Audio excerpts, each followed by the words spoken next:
Magandang gabi Philippine Air Force. Alamin natin ang magiging lagay at taya ng panahon ngayong gabi ng Miyerkules 10 June 2026.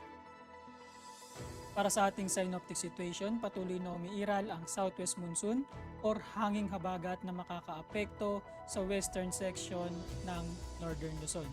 Samantalang ang frontal system naman ang makakaapekto sa area ng Batanes. Sa ngayon, wala pa tayong namomonitor na low pressure area na maaaring makaapekto sa ating bansa.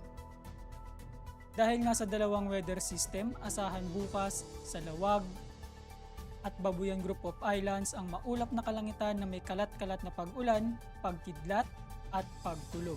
Sa natitirang bahagi naman ng Luzon, kasama na ang Metro Manila, buong Visayas, pati na rin sa buong Mindanao, asahan ng mainit na panahon, bahagyang maulap hanggang sa maulap na kalangitan na may mga tsansa ng pulu-pulong pag-ulan, pagkidlat o pagkulog, lalo na sa dakong hapon o gabi.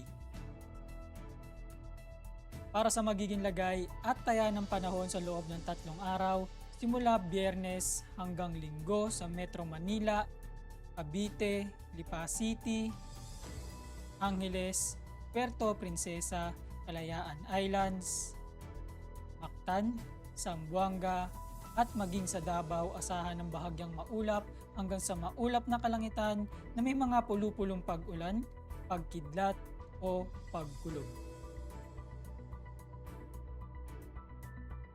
Lulubog ang araw mamayang 6:25 PM at sisikat bukas ng umaga ng 5:26 AM. Meron tayong 28% moon illumination.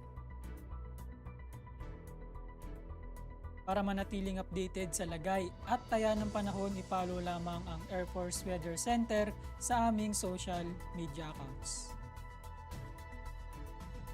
Yun lamang po ang lagay ng panahon ngayong gabi sa ngalan ng aming Commanding Officer na si Colonel Alvin Jan Cugador, PAP JSC. Ako si Sergeant Antonio Emrilio Jr., Weather Broadcaster ng Air Force Weather Center.